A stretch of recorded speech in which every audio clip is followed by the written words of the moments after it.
আমরা যেহেতু একটা টিম হিসাবে এখানে একটা বোর্ড শুরু হয়েছিল, সেটা থাকলে নিশ্চয়ই বোর্ডের জন্য ভালো হতো। যে যারা এই বোর্ডের এগেনেস্টে তারাই যদি আবার এই বোর্ডের লোকদেরকে প্রলোভন দেখায় এবং সে কারণে কেউ যদি চলে যেতে, আরও না, আমি জানি না যে তারা সে কারণে গেছে কিনা, আগের কোনো বোর্ড নিয়ে, কারণ আগের যে গভর্নমেন্ট ছিল যারা ফ্যাসিস্ট ছিল তাদের ব্যাপারে কিন্তু কেউই কখনো মুখ খুলে নাই। আজকে যে জুনিয়র প্রিমিয়ার লিগ, আমার কাছে মনে হচ্ছে যে যারা সবসময় নিউজ করেন খেলাধুলা নিয়ে, আজকে তারা খেলতে আসছেন এবং আমার কাছে মনে হচ্ছে এর মধ্য দিয়ে খেলোয়াড় এবং মিডিয়া দুটার মধ্যে একটা দারুণ সমন্বয় বা একটা বন্ডিং তৈরি হবে এবং আমি মনে করি এই ধরনের আয়োজন আরও অনেক বেশি হওয়া উচিত। মিডিয়া কমিটির চেয়ারম্যান হওয়ার পর এটা আমার প্রথম এই টুর্নামেন্টে আসা এবং আমি অবশ্য দারুণ, এবং বিশেষ করে এই জায়গাটাও খুব সুন্দর, একদম মেট্রো থেকে নেমেই দারুণ একটা জায়গা। আমার কাছে মনে হচ্ছে যে মানে আপনাদের টোটাল আয়োজনের মধ্যে আইপিএল একটা ফ্লেভার আসছে, মানে আমি বলতেছি না আইপিএল, বাট একটা ফ্লেভার দেওয়ার চেষ্টা হয়েছে, এটা দারুণ ব্যাপার। ট্রফি উন্মোচন, তারপর হচ্ছে একটা থিম সং, তারপরে জার্সি উন্মোচন, দারুণ ব্যাপার। আমার কাছে মনে হয় এটা তারা তাদের যে এই অনুভূতি, এটাকে আমরা সাধুবাদ জানাই, কারণ খেলাকে আসলে খেলা হিসেবে দেখা উচিত। এখানে কোনো ধরনের পলিটিক্যাল কোনো ইস্যুকে আসলে কখনো নিয়ে আসা উচিত না, এবং আমি মনে করি এর মধ্য দিয়ে আগামী দিনে আবারও আইপিএলে বাংলাদেশের প্লেয়ারদের খেলার সুযোগ তৈরি হবে। আমার কাছে মনে হয় যে প্রত্যেক মাসেই আমাদের একটা করে বোর্ড মিটিং হয়, তো সেই ধারাবাহিকতা একটা মিটিং, নিশ্চয়ই সেই মিটিংয়ে যে সকল আলোচনা এখন আছে বোর্ড সংক্রান্ত, তারপরে বোর্ডের কার্যক্রম সংক্রান্ত, বেশ করে হচ্ছে আপনার প্রিমিয়ার লিগ নিয়ে, সেই বিষয়গুলো নিয়ে আলোচনা হবে।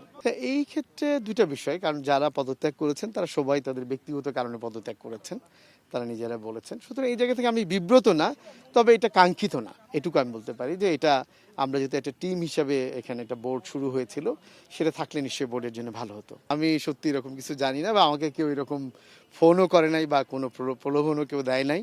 আমি যদি আপনি এই শব্দটা বলেন তাহলে আমার একটা আপত্তি আছে, তাহলে সে আপত্তিটা হচ্ছে যে যারা এই বোর্ডের এগেনেস্টে তারাই যদি আবার এই বোর্ডের লোকদেরকে প্রলোভন দেখায় এবং সে কারণে কেউ যদি চলে যেতে, আরও না, আমি জানি না যে তারা সে কারণে গেছে কিনা, কারণ আমি আবারও বলতেছি আমি এই ধরনের কোনো অফার পাই নাই বা আমি জানিও না। আমি আপনার প্রশ্নের জায়গা থেকে বলতেছি, সেটা হইলে নিশ্চয়ই ধরে নিতে হবে যে এটা একটা অনৈতিক কাজ, এবং সেই ক্ষেত্রে কিন্তু এই বোর্ড নিয়ে প্রশ্ন তোলার কোনো সুযোগই থাকে না। বিসিবি আসলে ক্রিকেট এবং ক্রিকেটার, এই দুটো নিয়ে আসলে বিসিবির কাজ।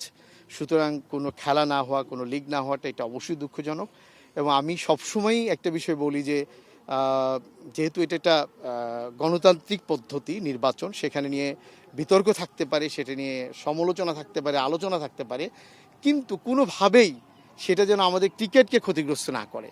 এটা আমার মনে হয় আমরা যারা পক্ষে বা বিপক্ষে তাদের সবারই এটা মনে রাখা উচিত, এবং অবশ্যই প্রত্যেকটা লিগ হওয়া উচিত, এবং এটা পরস্পরকে সহযোগিতা করা উচিত। বিসিবি তো চাচ্ছে যে প্রিমিয়ার সমস্ত লিগগুলোই হোক, আমরা কিন্তু চেষ্টাও করেছি প্রত্যেকটা ক্লাবের সাথে বসার জন্য, এবং আমি আবারও বলবো যে ক্লাবগুলোকেও আমার দিক থেকে আমি তাদেরকে আহ্বান জানাবো যে আসলে সমালোচনা চলুক, প্রতিযোগিতা চলুক, কিন্তু ক্রিকেট বন্ধ না হোক। এখানে দেখেন আমরা যদি খুবই একটা বাস্তবতার একটা জায়গায় যদি যাই, তাহলে দেখেন ক্লাবগুলোকে কিন্তু এগিয়ে আসতে হবে।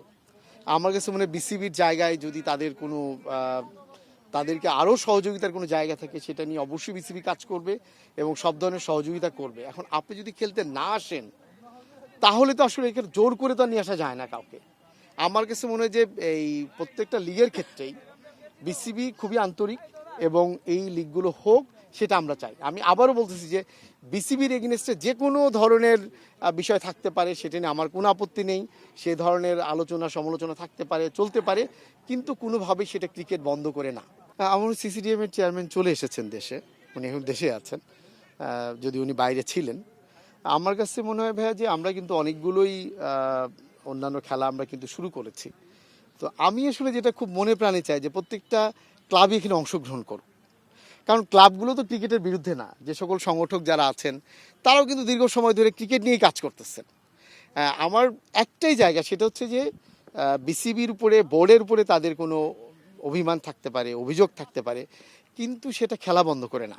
খেলা চালু অবস্থাতেও কিন্তু সেই অভিযোগগুলো নিয়ে আমরা আলোচনা করতে পারি, কথা বলতে পারি, অনেক কিছু হতে পারে, এবং আমি হোপফুলি যে আগের চাইতে এখন বোধহয় পরিস্থিতির কিছুটা পরিবর্তন হবে। আসলে বিসিবি হচ্ছে ক্রিকেট এবং ক্রিকেটার, এটা অবশ্যই বলতে পারেন, অবশ্যই চাপে। কারণটা হচ্ছে যে এই খেলাগুলো যত স্মুথ হবে, যত ভালো হবে, এটা আমাদের দেশের জন্য ভালো।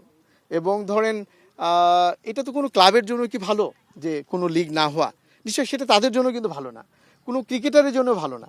সুতরাং আমরা চাই যে আলাপ আলোচনা চলতে থাকুক, বাট খেলাগুলো মাঠে করা। আগের কোনো বোর্ড নিয়ে, কারণ আগের যে গভর্নমেন্ট ছিল, যারা ফ্যাসিস্ট ছিল, তাদের ব্যাপারে কিন্তু কেউই কখনো মুখ খুলে নাই। সুতরাং তখন সে প্রশ্নটা থেকে যায় যে তখন আসলেই কি কথা বলার সুযোগ ছিল কিনা। এটা আমার মনে হয় আপনারা যারা সাংবাদিক তারা আরো ভালো কোশ্চিন তাদের কাছে করতে পারবেন।